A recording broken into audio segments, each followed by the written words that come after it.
It's Prompt Nugget's $30,000 summer cash giveaway, and that's not all. Every day of the week in June and July, we've planned something special for you. Sundays, $1.50 bowling specials, daily drink and appetizer specials at the Gold Bar, hot seat drawings and the party cart. Earn up to 10 times the points 3 days a week. Thursdays in June, win a GPS. Thursdays in July, win a 32-inch HD TV DVD combo. Every Friday and Saturday, 10 lucky people will walk away with their share of $30,000. Where the fun never stops, Prompt Nugget Hotel and Casino. Child advocacy centers, in the end, have to be accredited by an organization called the National Children's Alliance. And so in order to operate a child advocacy center, you have to meet 10 standards. And one of the standards is a child-focused setting.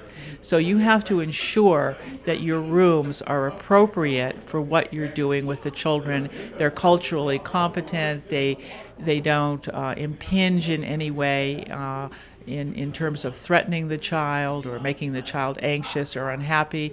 And this particular room that we're in right now is the interview room. We want it to be as calm as possible. We want the child to focus on the interview. We don't want him or her looking at animals on the wall or whatever, being distracted. That way the interview can proceed with integrity quickly and be over.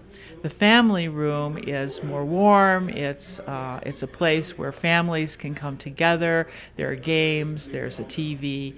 And then the conference room is where the multidisciplinary team, the prosecutor, the law enforcement person, child protective services worker, and the mental health worker observe the interview and can ask the interviewer questions.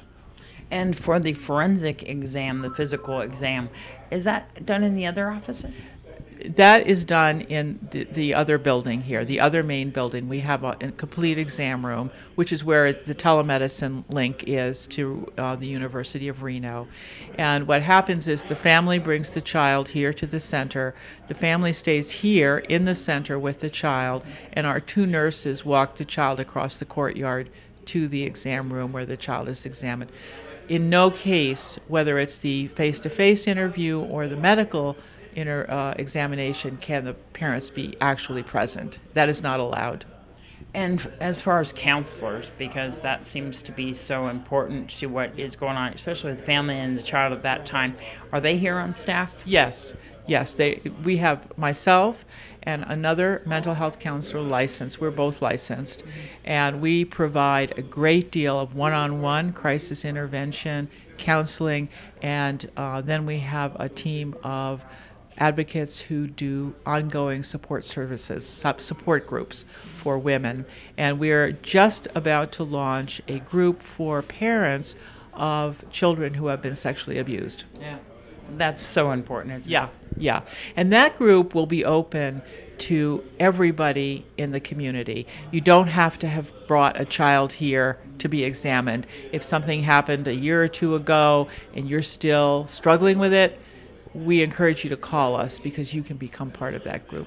How is this all funded? A lot of it is funded through private donations, which we continue to need desperately, and some of it is funded through the county.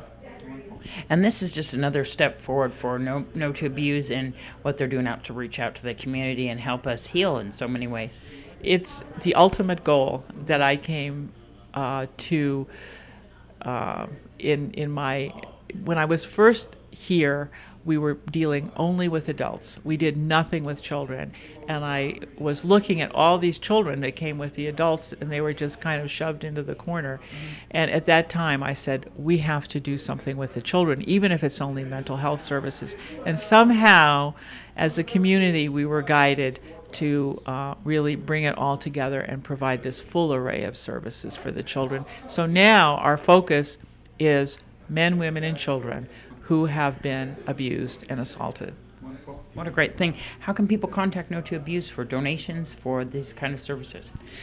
Just call our hotline 24/7, 751-1118. Once again, please call 751-1118. And if you feel that you can contribute in some way, it would be deeply appreciated.